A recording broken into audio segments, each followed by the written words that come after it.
Hai KPF People, perkenalkan, saya Iketut Darmawan selaku Eksekutif Manager di PT Kota Perkasa Futures Cabang Bali yang akan memberikan Anda sebuah analisa mingguan gold periode 11 sampai dengan 15 Oktober 2021 yang mana analisa ini bisa Anda gunakan sebagai acuan transaksi jangka menengah. Setelah sempat menguat hingga level 1781 per troy ounce akhir pekan lalu, harga emas berbalik melemah dan ditutup pada level 1756 per troy ounce. Harga penutupan ini lebih rendah 0,18% dibandingkan dengan minggu sebelumnya. Apresiasi harga logam mulia disebabkan oleh hasil laporan data ketenagakerjaan Amerika Serikat bulan September, yang mana non-farm payroll atau disebut NFP hanya bertambah 194.000 job, jauh lebih rendah dari ekspektasi sebelumnya yang diperkirakan sebanyak 490.000 job.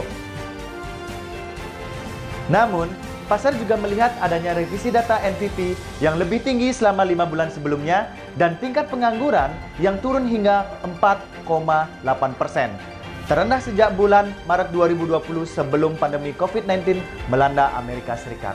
Selain itu, Senat Amerika Serikat telah meloloskan RUU pendanaan jangka pendek sehingga pemerintahan Biden terhindar dari risiko shutdown. Meski pembahasan mengenai batas utang yang bisa menyebabkan default masih ditunda, namun yield atau imbal hasil obligasi pemerintah bertenor 10 tahun mengalami kenaikan dan berdampak negatif pada harga emas. Sebagian analis memperkirakan The Fed akan tetap mulai melakukan tapering atau pengurangan pembelian aset mulai bulan November tahun ini. Terlepas data pertambahan tenaga kerja yang tidak sebagus seperti yang diharapkan. Pertimbangannya adalah laju inflasi yang tinggi dan untuk mencegah perekonomian yang overheat. Untuk minggu ini, fokus perhatian pelaku pasar akan tertuju pada notulen meeting FOMC, data inflasi dan penjualan retail Amerika Serikat. Survei yang dihimpun Kitco.com menunjukkan mayoritas pelaku pasar masih bersikap bullish untuk emas. Sekitar 57% pemain Wall Street memperkirakan pergerakan harga emas minggu ini akan bullish, 36% bearish, dan 7% lainnya netral atau sideways. Sementara 53% pemain Main Street memperkirakan bullish, 32% bearish, dan 16% lainnya netral.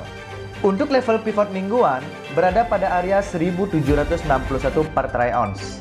Dengan resisten 1 atau kenaikan pertama berada pada area 1777 per troy ounce, dan jika pasar terus berlanjut naik, resisten 2 berada pada area 1797 per troy ounce.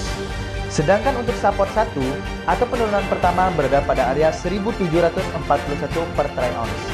Dan jika terus berlanjut turun, support 2 berada pada area 1725 per troy ounce. Nah, KPF People, sekian analisa dari saya.